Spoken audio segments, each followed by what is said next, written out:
So this will be a quick video about how to build a Dreo fan.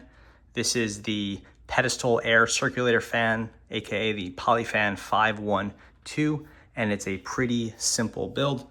The first thing they say to do is place the fan with the front side down. Now get this post piece and you want to screw it in to the base, like so. Threads in, tighten it down.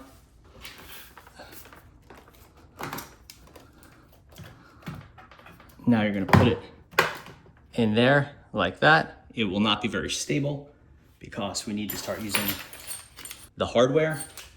Now we need to turn this over.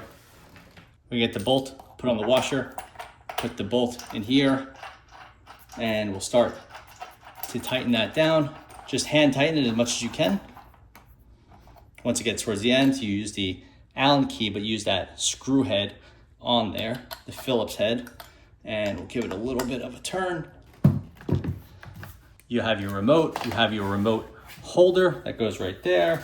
Pull the battery protector, put that there, and your Dreo fan is ready to rock. Thanks for watching.